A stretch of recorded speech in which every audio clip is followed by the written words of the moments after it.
ओम शांति नमस्कार मोर प्रिय दर्शक बंधु आमर समस्त उत्कलवासी जो माने ये कार्यक्रम को देखुंट समस्त को aim of the life channel रो एपिसोड पाई बहुत बहुत हृदय सहित आपण को धन्यवाद आपण मान को स्वागत। आज कार्यक्रम रे आम सहित अच्छा आमर बड़ भाई केदार भाई मु हरि भाई तेज आसतु कार्यक्रम आरंभ करवा। केदार भाई ओम शांति। ओम शांति हरि भाई जी। तो आज कौन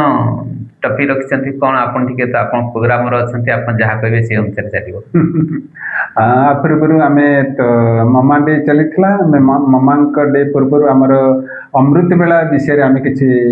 आलोचना करते आउ टे भी आम आग स्पष्टीकरण देवा। अमृत बेलार तो आम आगु ये विषय किसी उपस्थापना करते पूर्व तैयारी केमती होगा दरकार अमृत बेलार पूर्व दिन दिनचर्या आ सहित आमर रात्रि शयन पूर्व केमती मुरली पठन करवा केमती आमर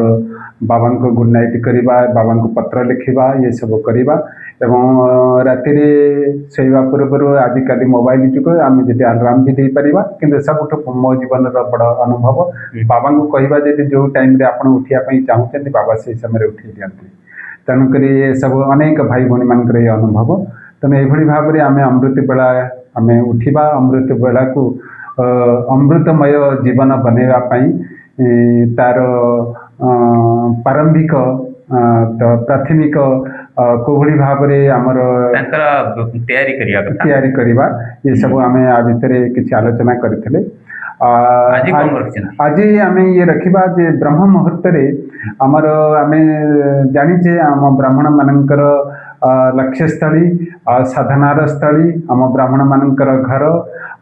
ब्रह्मा बाबांकर चरित्र भूमि कर्मभूमि दादी दीदी मानकर तपस्या भूमि भगवान शिवंकर कर्मस्थली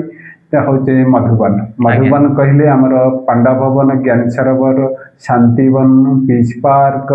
संगम भवन मानसरोवर आनंद सरोवर मनमोहिन शक्ति सरोवर जिते सब अच्छी अनुभव कली अमृत बेला आम यहाँ सब बुलवा निहाती निश्चित भाव में आ भर प्रथम तो आमर जो पांडा भवन जो आमर चारि धाम अच्छी चारि धाम को केमती आम अवलोकन करवा ता सहित ये जो चारि धाम कथा आपन को कहली आमर चारि धाम रे यादगार रे भारत वर्ष जो चारिटा तीर्थ अच्छी चारि धाम रो पुण्यता रही चारि धाम करने द्वारा मुक्तिर प्राप्ति अच्छी जो आमर गायन अच्छी तार वास्तविक यादगार होचे आमर मधुबन रो चारि धाम। मनीषर हूँ चारिटा अंग दुईटी गोड़ दुईटी हाथ विष्णु को कहते चतुर्भुज एवं ब्रह्मा को मध्य कहते चतुर्मुख ब्रह्मा दिनर चारि प्रहर हुए तेणु ये चारिटार शब्द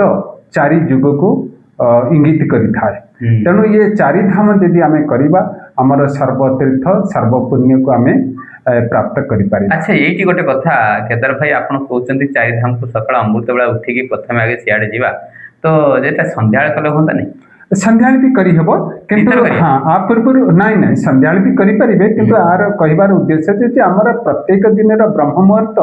गोटे भली हुए ना जमती आपन छोटिया कथाटे कहबी आमर भाई माने मार्केट रे सब्जी नहीं के आसंती माँ माने से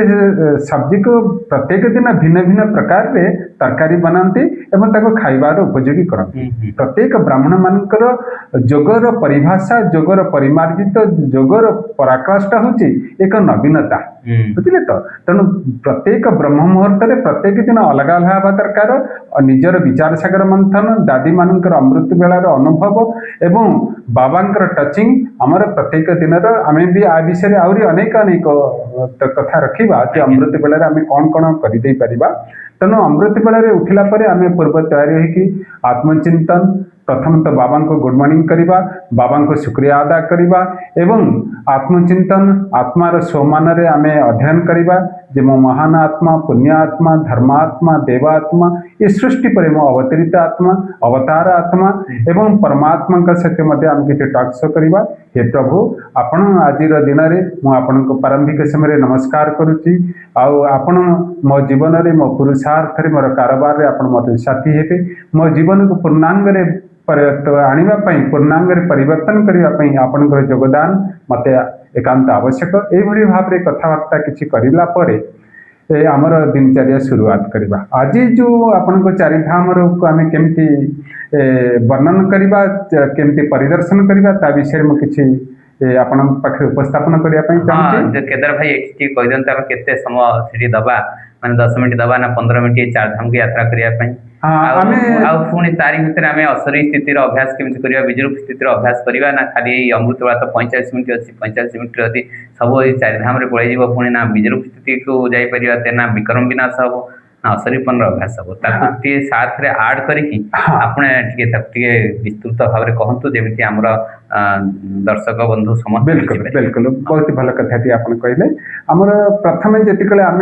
तो आखि खोलला बाबा को गुड मॉर्निंग कलापर आम जी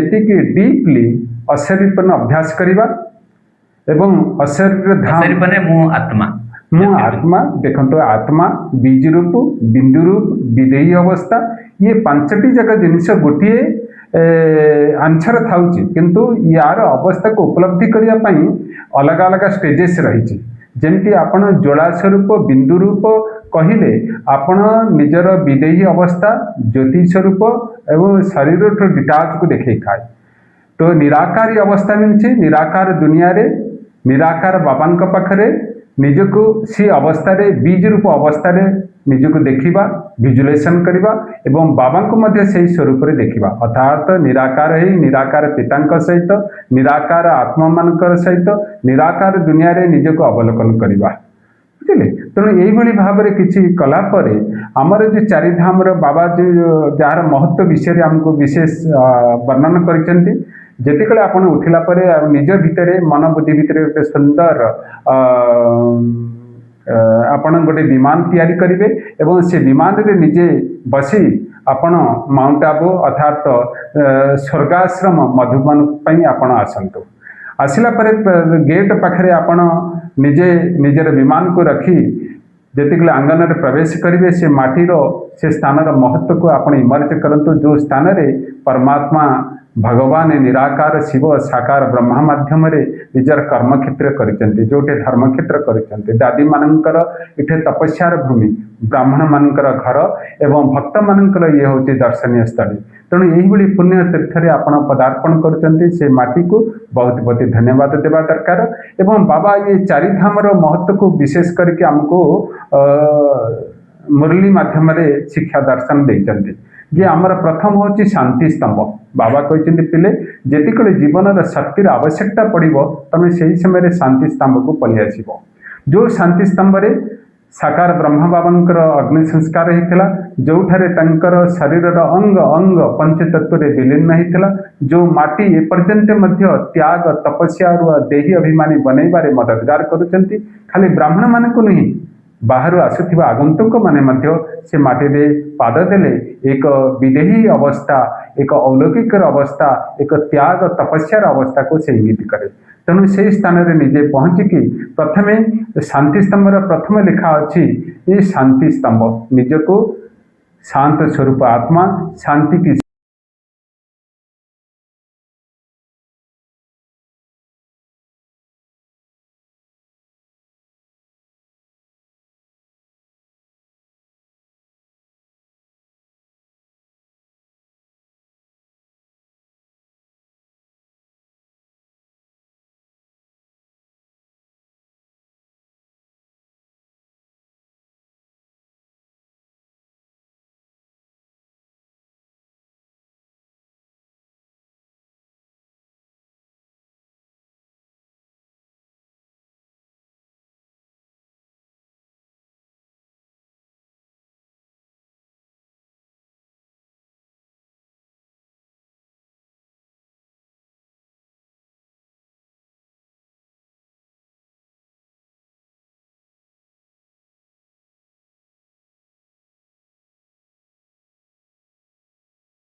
स्तंभ अर्थात आम हिस्ट्री हॉल को जीवा बाबा मुरली माध्यम कहते पिले जेतिकले मनरे चिंता घारिबो जीवन रे चिंता घारिबो सेतिकले समय तुम हिस्ट्री हॉल को पळि आसीबो। तेणु आमर द्वितीय धाम होची हिस्ट्री हॉल रे जोठारे बाबांकर चरित्र रे वर्णन होती एवं प्रदर्शनी चित्र माध्यम रे देखा दिया। तेणु जीवन में जिते बेले भी जेकोसी ब्राह्मण को कौन तकलीफ हुए ताहले चिंता आसे से हिस्ट्री हॉल को जब इमर्ज कर हिस्ट्री हॉल रे बसिक बाबांकर चरित्र को रमण कर ताहले तार जीवन समस्त चिंता समस्त दुख से कटिज। तेणु भावतु आपण मुंडे जो चिंता थिला से चिंतार बोझ को उठे बाबांकर हिस्ट्री हॉल को हिस्ट्री हॉल रखिदेले बाबांकर आपणकर समस्त चिंता मनर चिंता तनर चिंता परिवार चिंता सेवार चिंता बाबा सब अपहरण करपन को निश्चिंत कर पठाउछन्ति। तृतीय स्तंभ आसला आमर झोपड़ी जदि जीवन में आपन सबकि भलरे अच्छी किंतु उदास पलि आसुची मन बेचैन लगुच उदासिया लगुच भल लगुनि तेणु उदास को काटिया बोली बाबांकर तृतीय स्तंभ होची झोपड़ी। तेणु जो झोपड़ी रे बसी बाबा लाल पेन रे पिला मान को पत्र लिखुले से स्थान रे आसिक निजर उदास बाबा को देई बाबा को कहतु बाबा मोर ये उदास को आपण नहीं मो मन रे हस भरी दियंतु खुशी भरी दियंतु आनंद भरी दियंतु प्रफुल्लित कर दियंतु। तेणु ये संकल्प कले बाबा आपणकर उदास को अपहरण करदेवे आपणकर उदास को बाबा तार नष्ट करी आपण मन रे संतुष्टतार बीज बोईदेवे। एवं चतुर्थ स्तंभ आसिला चतुर्थ धाम आसिला आमर बाबांकर कमरा। तेणु बाबांक पिले यदि तुम मन रे एभली उत्कंठा मनुची बाबा मु आपण भली हेइ जिबा पई चाहूची मु आपण भली बनि जिबा पई चाहूची बाबा आपण सदृश्य मो जीवन को तैयारी करबा पई चाहूची मु आपण भली बाप समान बनिबा चाहूची। एभली संकल्प यदि बाबांक कमरा रे आमे रहिकी करबा ताहले आमर जीवन मध्य बाबांक भली बनि जिवो। तेणु ये चारि धाम आमको अमृत बेला समय रे बाबा को गुड मॉर्निंग कलापर एभली भाव में चिंतन करवा अर्थात ब्रह्म मुहूर्त को ब्रह्मांडर परिदर्शन करवा एवं निज को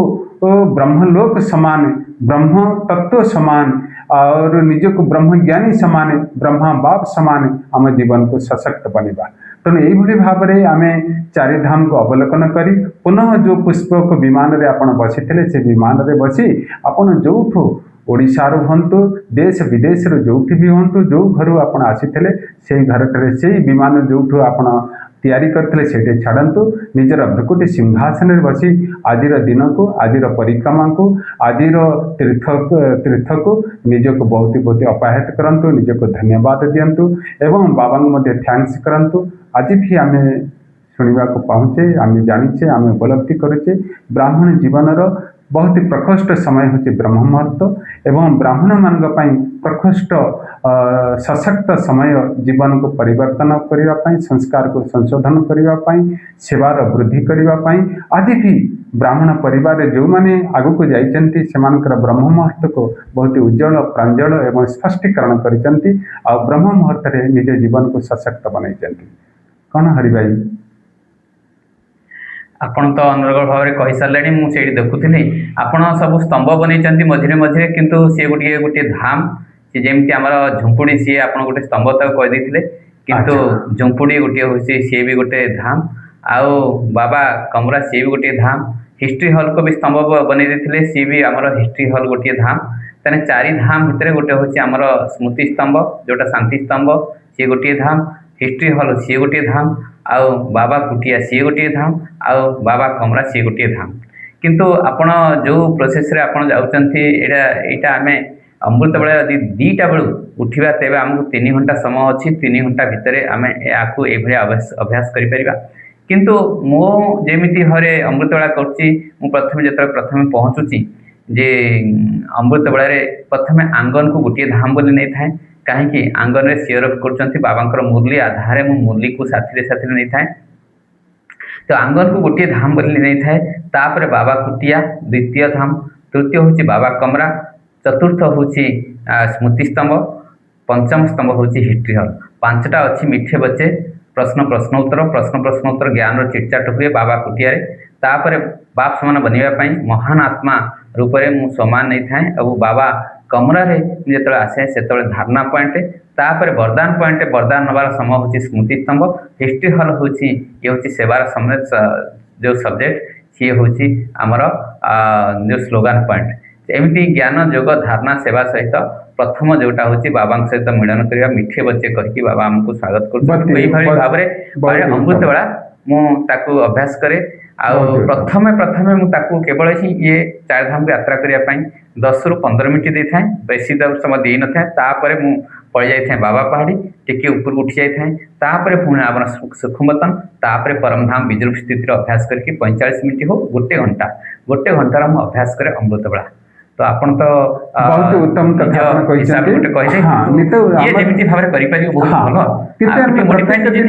प्रत्येक दिनर आमर प्रत्येक दिनर ब्रह्म मुहूर्त योग करिवार साधना योग करिवार प्रक्रिया एक नवीनता हवा दरकार कारण गोटे योग जदि आम सदा बेले से सूक्ष्म बतन से मूल बतन से विधेयी अवस्था से जिनिसटा होउची किंतु तार प्रोसेस तार प्रक्रिया किसी अलग रोचे शेष बेलू आम कौन करवा कथा जे विजरूप स्थित अभ्यास करके विक्रम विनाश करवा अभ्यास करवा उचित से विक्रम विनाश अमृत बेला आम विक्रम विनाश नहला तेरे आम संध्या समय हम अन्य को दबा किंतु अमृत बेला समय जो से निजपाई आम स्टॉक निहाती सशक्त करिवार से होची समय रही आमर तो पूर्व समय रे आमर चारि धाम रे आमर शांति वन रे बड़ी चारिटी स्तंभ रही तेणु चारि दादी मानकर जो संपन्न बनी तो आज कार्यक्रम को आम ये रखा केदार भाई ओम शांति करिया दर्शक बंधु मानक आपन को ओम शांति करुच्ची ओम शांति।